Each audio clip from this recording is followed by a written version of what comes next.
पिछले एपिसोड में हमने देखा ऐश वर्सेस गो की एक बैटल होती है जहां पे ऐश जीत जाता है। उसके बाद ऐश सिनोरियन में जाता है और वहां पे एक डाकराय पोकेमॉन को कैच कर लेता है मास्टर बॉल की मदद से।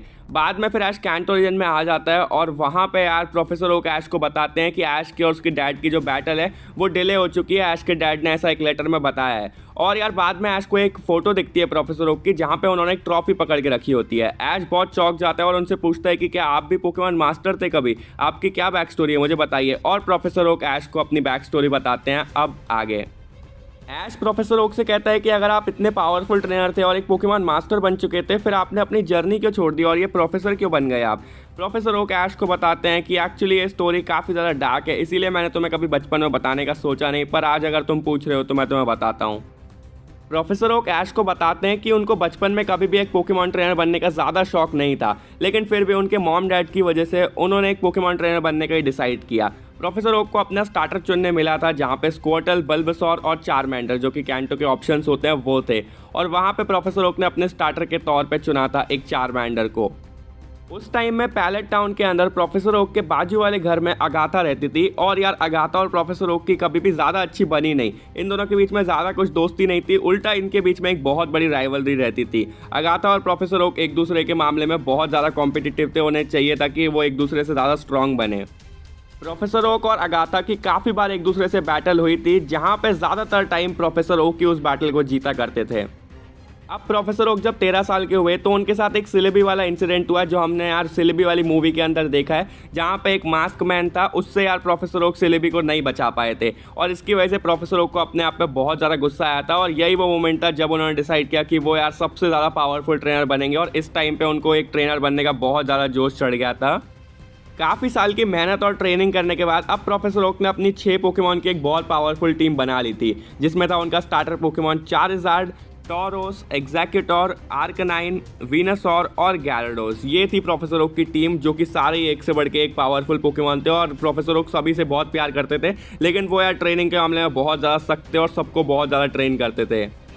अब प्रोफेसर ओक कैंटो रीजन के 8 जिम बैच को पा लेते हैं, वो 8 जिम लीडर्स को हरा देते हैं और फाइनली पोकेमॉन लीग के अंदर एंटर कर जाते हैं। पोकेमॉन लीग में प्रोफेसर ओक इजीली फाइनल में आ जाते हैं, और फाइनल में उनकी बैटल होती है उनकी राइवल अगाथा के साथ में। प्रोफेसर ओक कहते हैं लीग जीतने का समय आ चुका है चारिज़ार्ड, बाहर आओ चारिज़ार्ड, और चारिज़ार्ड निकल आता है, और दूसरी तरफ से जो अगाथा है वो बेचती है अपने गेंगार को। चारिज़ार्ड जल्दी से एक फ्लेम थ्रोअर करता है, लेकिन यार गेंगार जो अटैक से बच जाता है और सीधा शैडो बॉल मारता है जो कि सीधा चारिज़ार्ड को हिट करता है और वो काफ़ी डैमेज होता है। अगाथा कहती है कि तुमने मुझे काफ़ी बार हराया है, लेकिन ये फाइनल बैटल में बिल्कुल भी नहीं। और उतने में यार जो गेंगार है वो एक हिप्नोसिस अटैक कर देता है जो कि वापस चारिज़ार्ड को लगता है, और अब यार चारिज़ार्ड सोच चुका था वो कोई भी अटैक नहीं करेगा, जिसकी वजह से गेंगार फ़ायदा उठा के सीधा एक हेक्स अटैक कर देता है, और ये हेक्स फिर से इतना पावरफुल था कि चारिज़ार्ड और डैमेज हो जाता है। प्रोफेसर ओक की जो बिल्कुल आखिरी उम्मीद थी वो उनका चारिज़ार्ड ही था, वही उनको अब चैंपियन बना सकता था। इसीलिए प्रोफेसर ओक कहते हैं हार मत मानो चारिज़ार्ड, जल्दी उठो, और चारिज़ार्ड उठता है और सीधा एक ओवरहीट अटैक यूज़ कर देता है गेंगार पे, और गेंगार भी यहाँ पे बहुत डैमेज हो जाता है।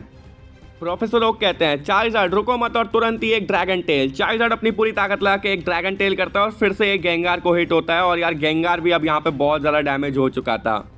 अगाथा कहती है गेंगार जल्दी नाइट शेड। गेंगार पूरी ताकत से नाइट शेड करता है, और दूसरी तरफ से चारिज़ार्ड जवाब देता है अपने काफ़ी पावरफुल फ्लेम थ्रोअर के साथ में, और दोनों के अटैक ही टकरा जाते हैं। अभी भी यहाँ पे कोई भी हार मानने के लिए तैयार नहीं था। प्रोफेसर ओक कहते हैं अपनी स्पीड दिखाओ और जल्दी एक स्टील विंग। चारिज़ार्ड एक स्टील विंग करता है, लेकिन यार गेंगार अटैक से बच जाता है। अब गेंगार सकर पंच करने वाला होता है, लेकिन चारिज़ार्ड भी यहाँ पे अटैक से बच जाता है, और अब प्रोफेसर हंसते हैं और कहते हैं कि जल्दी चारिज़ार्ड ओवरहीट, और यार चारिज़ार्ड एकदम मुंह पे ही गेंगार के ओवरहीट मार देता है, जिससे वो बहुत ज़्यादा डैमेज होता है, और हम देखते हैं कि गेंगार यहाँ पे फेंट हो चुका है। अगाथा यहाँ पे पूरी डिसअपॉइंट हो जाती है हारने के बाद, और दूसरी तरफ जो प्रोफेसर ओक हैं वो एकदम खुश होते हैं, वो चैंपियन बन चुके होते हैं और उन्हें ट्रॉफी दे दी जाती है, और प्रोफेसर ओक यहाँ पे बहुत नेक्स्ट लेवल खुश होते हैं। उन्हें लगता है कि अब सब कुछ हो चुका है, उनकी लाइफ पूरी सेट हो चुकी है। प्रोफेसर ओक से पहले कैंटो रीजन का कोई भी आदमी आज तक यार इंडिगो लीग के फाइनल में भी नहीं पहुंचा था, और प्रोफेसर ओक तो एक्चुअली उसको जीत चुके हैं। इसीलिए कैंटो रीजन के सभी लोग यार प्रोफेसर ओक को बहुत ज़्यादा मानने लगे थे, और उनके लिए बहुत बड़ी पार्टी भी रखी थी, और सब बहुत ज़्यादा खुश थे प्रोफेसर ओक के जीतने से, और सब अब बहुत ज़्यादा रिस्पेक्ट करते थे प्रोफेसर ओक की। अगाथा हारने की वजह से बहुत ज़्यादा डिसअपॉइंट थी, और उसने एलीट 4 को ज्वाइन कर लिया था, और उस टाइम पर जो एलीट 4 थे सारे के सारे एकदम ईविल थे, वो बिल्कुल भी अच्छे नहीं थे, वो सारे बुरे काम किया करते थे, और अगाथा भी उन्हीं के साथ में मिल गई थी। अब यार प्रोफेसर ओक के चैंपियन बनने के 3 साल बाद किसी ने ऐसा सोचा भी नहीं था ऐसा कुछ होता है। कैंटो रीजन के अंदर बहुत बड़ी पोकेमॉन वॉर छिड़ जाती है।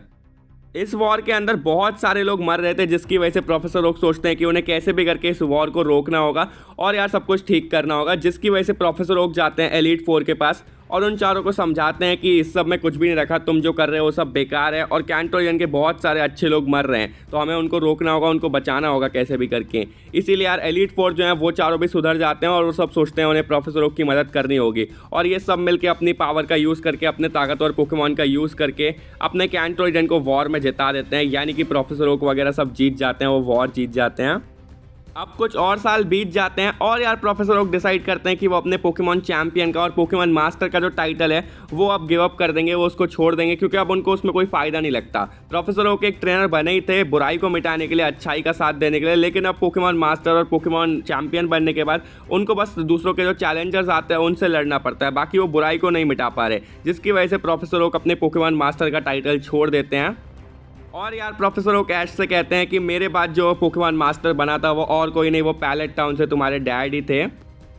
प्रोफेसर ओक आगे बताते हैं कि उस टाइम पे कैंटो रीजन के अंदर टीम रॉकेट का खौफ बहुत ज़्यादा बढ़ रहा था और वो बहुत ही सारे बुरे काम कर रहे थे, तो प्रोफेसर ओक ने सोचा था उन्हें कैसे भी करके अब टीम रॉकेट को रोकना होगा और प्रोफेसर ओक वही करते हैं। वो पूरे कैंटो में उनको ढूंढने लग जाते हैं कि टीम रॉकेट का हेडक्वार्टर कहाँ पे और वो कहाँ जाके उनके मेन बॉस को हरा के ये सब रोक सकते हैं। और यार प्रोफेसर ओक यही करते हैं और फाइनली वो टीम रॉकेट के बॉस यानी जियोवानी को ढूंढ लेते हैं।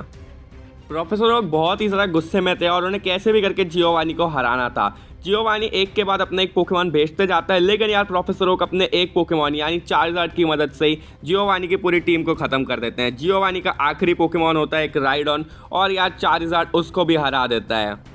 लेकिन यार ये बैटल ख़त्म होते ही जो प्रोफेसर ओक के साथ हुआ वो उन्होंने कभी सोचा भी नहीं था और इसकी वजह से फिर उनके आगे पूरी लाइफ बदल गई। और यार वो क्या चीज़ है वो हमें नेक्स्ट एपिसोड में पता चलेगी और नेक्स्ट एपिसोड सही में बहुत ज़्यादा इंटरेस्टिंग होने वाला है, तो यार ज़रूर देखना नेक्स्ट वाला एपिसोड। और वीडियो पसंद आए तो लाइक ज़रूर कर देना, चैनल पर अगर नए सब्सक्राइब नहीं किया अभी तक सब्सक्राइब करो, बेल आइकन दबाओ, जैसे ही नया एपिसोड आए तुमको तुरंत नोटिफिकेशन मिल जाए तो सब्सक्राइब करके रखना। बाकी हाँ, मिलूंगा मैं तुमसे ऐसी किसी और नए वीडियो के साथ, तब तक के लिए गुड बाय।